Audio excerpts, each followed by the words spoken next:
Hello, আমি doctor Gaurav Agarwal, consultant intervention cardiologist, Narayana hospital, Barasat থেকে।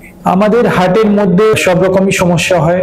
হার্টের ব্লকেজ হলে আমরা করোনারি আর্টারি ডিজিজ বলি, হার্টের বিদ্যুতের সমস্যা থাকলে আমরা বলি যে হার্টের একটা পেসমেকার লাগাতে হতে পারে, বা হার্টের অ্যারিথমিয়া, যেটা জন্য হার্টের কিছু ওষুধগুলো চলতে হয়। কিন্তু হার্টের মধ্যে যেটা স্ট্রাকচারাল প্রবলেম, সেই মধ্যে সব থেকে কমন আছে valve disease of the heart. সেই মধ্যে আমাদেরকে বুঝতে হবে আগে হার্ট ভ্যালভ কি হয়। যেরকম আমাদের ঘরের দরজা হয়, সেরকমই হার্টের মধ্যে চারটে চেম্বার আছে। সেই চারটে চেম্বার চারটে দরজা থেকে কানেক্টেড আছে। চারটে ভ্যালভ আছে হার্টের মধ্যে: ট্রাইকাসপিড, পালমোনারি, মাইট্রাল আর এওর্টিক ভ্যালভ। যে মধ্যে মাইট্রাল ভ্যালভ ডিজিজ আমাদের ইন্ডিয়ান পপুলেশনের মধ্যে খুবই কমন, কারণ আমাদের হার্টের মধ্যে বা আমাদের দেশের মধ্যে একটা ইনফেকশন খুব প্রিভিলেন্ট আছে, যেটা দিয়ে হার্ট ডিজিজ হয়, যেটাকে বলা যায় রিউম্যাটিক হার্ট ডিজিজ। আর তারপরে এখন যা ডেভেলপিং পপুলেশন আর এজিং পপুলেশন, তাদের মধ্যে হার্ট ডিজিজ যেটা ডেভেলপ হয় সেটা হয় এওর্টিক ভ্যালভ ডিজিজ। এবার আমাদের হার্টের ভ্যালভ ঘরের দরজা থেকে একটু আলাদা। ঘরের দরজা দুদিকেই কাজ করে, আমরা সেটা দিয়ে ভিতরেও যেতে পারি,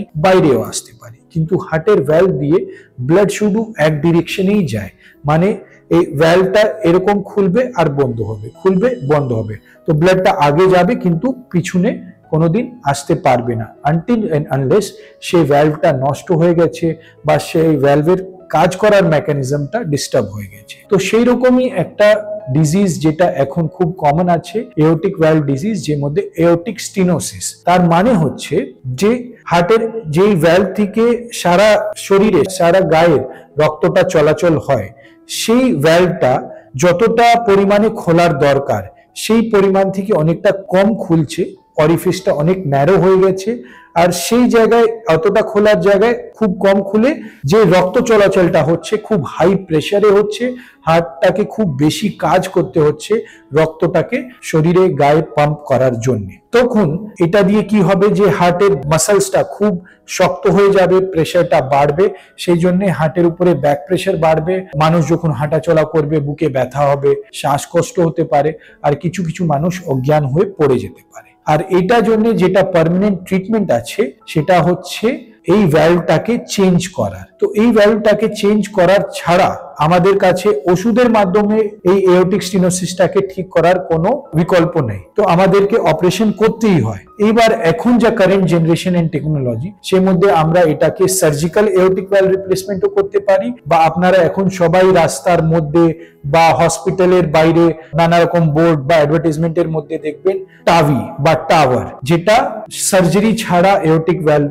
রিপ্লেস হয়ে গেল। এর মধ্যে কি করা যায় যে পায়ে পুচকি রাস্তা দিয়ে একটা বেলুন দিয়ে সেই ভ্যালভটাকে আমরা জায়গাটাকে একটু চড়া করব, আর তারপরে ওখানে একটা নতুন ভ্যালভটা প্লেস করব পায়ে পুচকি রাস্তা দিয়ে। কিন্তু টাওয়ারটা একদম ইকুইভ্যালেন্ট রেজাল্ট দেয় সার্জিক্যাল এওর্টিক ভ্যালভ রিপ্লেসমেন্টের মতন। যেটা ল্যান্ডমার্ক ট্রায়ালস হয়েছে সেই মধ্যে এটা দেখা গেছে যে হাই রিস্ক পেশেন্ট, যাদের জন্য সার্জারিটা খুব হাই রিস্ক, ধরুন পেশেন্টের সুগার আছে, কিডনি ডিজিজ আছে, পেশেন্ট খুব দুর্বল রয়েছে, লাংটাও খুব কম কাজ করছে, বয়সটা খুব বেশি, সেই পেশেন্টদের জন্য transcatheter aortic valve replacement is a very good option, কারণ তাদের জন্য সার্জারির মধ্যে রিস্কটা খুব বেশি। সেই পেশেন্টের জন্য টাওয়ার করাটা খুব একটা ভালো অপশন।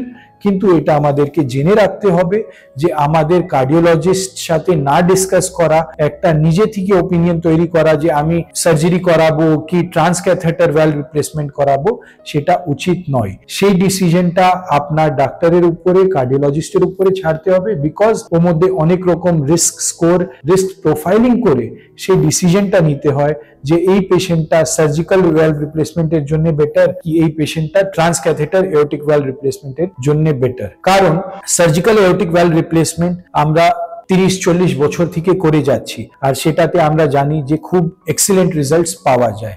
আর ট্রান্সক্যাথেটার এওর্টিক ভ্যালভ রিপ্লেসমেন্ট লাস্ট 10 বছরের মধ্যে একটা ডেভেলপিং টেকনিক, যেটা দিয়ে আমরা খুব ভালো রেজাল্টস পাচ্ছি। কিন্তু হাই রিস্ক পেশেন্ট বা ইন্টারমিডিয়েট হাই রিস্ক পেশেন্টের জন্য এটা একটা ভালো এন্টিটি, আর এটা আপনার কার্ডিওলজিস্টের সাথে আপনি ডিসাইড করবেন যে আপনি কোন রাস্তাটা চুজ করবেন। ধন্যবাদ।